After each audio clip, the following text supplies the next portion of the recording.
तो 24 का सेमीफाइनल जारी है। हिंदी पट्टी के राज्यों में चुनाव हो चुके हैं। अब तेलंगाना में सियासी संग्राम हो रहा। सियासत भी वही पुरानी है, धर्म की राजनीति। कांग्रेस और केसीआर की मुस्लिम वोटों पर नजर है तो बीजेपी को हिंदू वोट से उम्मीद है। मुस्लिम आरक्षण के नाम पर क्या क्या सियासी वार हो रहे हैं, देखिए रिपोर्ट में।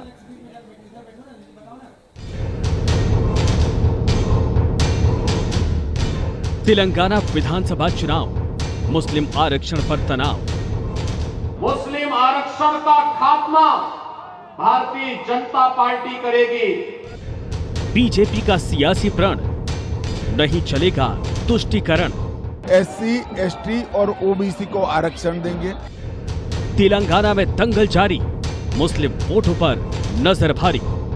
मुस्लिम अक़लियत को 4% तहफ़्फ़ुज़ात मिल रहे हैं, वो उसको खत्म कर देंगे। कभी जात की बात, कभी धर्म की बात, कभी आरक्षण की बात। क्या इन तीन मुद्दों के बिना चुनाव लड़ना और जीतना मुश्किल हो गया है? क्या विकास के नाम पर, काम के नाम पर, अच्छे चेहरे के नाम पर चुनाव नहीं जीता जा सकता है?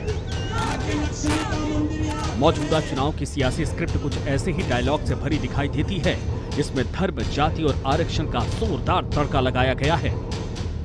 इसकी बानगी तेलंगाना चुनाव में खूब देखने को मिल रही है। सियासी जमीन तलाश रही बीजेपी मुस्लिम आरक्षण खत्म करने का पासा बार बार फेंक रही है। साफ कह रही है कि मुस्लिम आरक्षण गरीब, दलित और पिछड़ों का हक छीनने की साजिश है और अगर बीजेपी सत्ता में आई तो मुस्लिम आरक्षण खत्म होगा, तुष्टीकरण बंद होगा। इस चुनाव में भारतीय जनता पार्टी तेलंगाना वासियों से एक वायदा करती है कि भाजपा को जिताइए, मुस्लिम आरक्षण का खात्मा भारतीय जनता पार्टी करेगी। भाजपा मुस्लिम समुदाय के 4% आरक्षण को समाप्त करेगी और इसे अनुसूचित जाति, अनुसूचित जनजाति और अन्य पिछड़ा वर्ग में इस आरक्षण की सुविधा का लाभ उपलब्ध करवाएगी। सीएम योगी से पहले केंद्रीय मंत्री अमित शाह भी मुस्लिम आरक्षण पर अपने इरादे साफ कर चुके हैं। मुस्लिम आरक्षण को समाप्त कर एससी, एसटी और ओबीसी को आरक्षण देंगे। हमने माड़ीगा समुदाय को वर्टिकल रिजर्वेशन का भी वादा किया है और हमने हर गरीब महिला को साल में 4 गैस सिलेंडर फ्री देने का भी वादा किया है। तेलंगाना में प्रचार के लिए उतरे बीजेपी राज्यों के सीएम एक सुर में मुस्लिम तुष्टीकरण की खिलाफत कर रहे हैं। ये कांग्रेस हो, बीआरएस हो, ये एमआईएम हो, वो लोगों का हमारा साथ कोई संपर्क नहीं है। वो लोग हमेशा बाबर और औरंगजेब का भाषा बोलता है, राजाकार का भाषा बोलते हैं। ये लोग हमारे लिए काम नहीं करने वाला है। यहाँ की जो बीआरएस गवर्नमेंट है इसी तरह से जातिवाद, धर्मवाद को बढ़ावा देती है। भारतीय जनता पार्टी का मेन हेतु है सबका साथ सबका विकास। तो निश्चित रूप से भारतीय जनता पार्टी में हमारी सरकार आएगी और सबका साथ सबके विकास के साथ हम आगे बढ़ेंगे। पार्टियों की योजनाओं का पिटारा आम मुस्लिमों को खास बना रहा है। कांग्रेस ने अलग से मुस्लिम घोषणा पत्र जारी कर अपने आप को उनका हितैषी दिखाने का पासा फेंका तो केसीआर भी पीछे नहीं रहे। अलग से मुस्लिमों के लिए आईटी पार्क बनाने का ऐलान कर दिया। दूसरी तरफ है बीजेपी, जिसके पास मुस्लिम वोट बैंक की किल्लत रही है। इसीलिए हिंदू वोटर्स को रिझाने के लिए मुस्लिम आरक्षण खत्म करने वाला दांव चल रही है।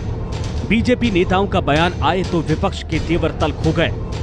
क्या ओवैसी, क्या केसीआर की पार्टी और क्या कांग्रेस पार्टी, सभी ने एक साथ बीजेपी पर हमला कर दिया। हुकूमत हिंद के वजीर दाखिला अमित शाह आए और उन्होंने आते ही सीधा सीधा मजलिस पर तनकीद करना शुरू कर दिया और कहा उन्होंने कि अगर बीजेपी को मौका मिलेगा तेलंगाना में तो वो तेलंगाना से जो मुस्लिम अक़लियत को 4% तहफ़्फ़ुज़ात मिल रहे हैं, वो उसको खत्म कर देंगे। और साथ ही साथ अमित शाह ने यह भी कहा कि बीजेपी को मौका मिलेगा तो तेलंगाना में यूनिफॉर्म सिविल कोड को नाफिज करेंगे। 4% मुस्लिम रिजर्वेशन रिलीजन के बेसिस पे नहीं है, वो है सोशियो इकोनॉमिक स्टेटस पे, सोशियो इकोनॉमिक सर्वे पे आधार। तो अमित शाह जी को एक बार बोलने से पहले सोच समझ के बोलना चाहिए। और दूसरी बात, मैं फिर हमें याद है बीजेपी क्या करती है, हमें मालूम है बीजेपी क्या करने की प्रयास कर रही है। वो यही करने की प्रयास कर रही है कि पोलराइज करें, मुसलमान का नाम लेके हिंदू को और थोड़ा भावुक बनाए, बस यही कोशिश में लगे हैं, बट इस बार नाकाम हो। ये 3 तारीख को जब नतीजा आएगा तो भारतीय जनता पार्टी को पूरा एहसास हो जाएगा कि उनके जाने का वक्त हर जगह आ गया है। भारत के अंदर जहाँ जहाँ चुनाव होंगे वहाँ पे भारतीय जनता पार्टी अब सरकार नहीं बना पाएगी। देखिए, योगी जी को हर जगह कैंपेन के लिए भेजा जाता है और वो इसी तरीके की ज़बान करते हैं।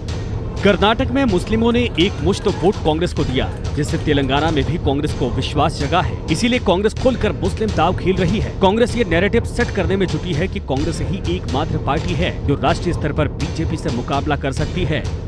और राहुल गांधी सड़क पर उतरकर लड़ रहे हैं। राहुल अपनी सभाओं में केसीआर और पीएम मोदी दोनों पर हमले कर रहे हैं। मोदी जी के हैं 2 यार, ओवैसी और केसीआर। మోదీ గారి 2 ప్రియతమ నేస్తాలు, ఒకటి కేసీఆర్, ఒకటి ఓవైసీ। मोदी जी के 2 यार, ओवैसी और केसीआर। कांग्रेस ने केसीआर को मोदी का यार बता दिया तो केसीआर की बेटी के कविता ने राहुल गांधी पर तंज कसा।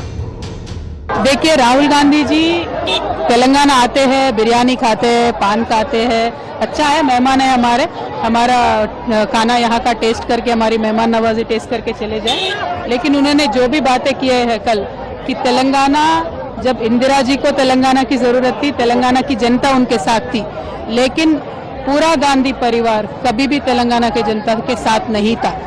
बीजेपी के इस मुस्लिम आरक्षण दाव के पीछे है सत्ता में बैठे केसीआर और कांग्रेस का मुस्लिम कार्ड। ओवैसी भी लगातार मुस्लिमों के सबसे खास बनने का दम भरते हैं। इस वोट बैंक का प्यार जिसे मिलता है वो सत्ता तक पहुंचता है। तेलंगाना की कुल 3.51 करोड़ आबादी में 13% मुस्लिम मतदाता है। राज्य की 119 विधानसभा सीटों में करीब 45 विधानसभा सीटों पर मुसलमानों का खासा प्रभाव है।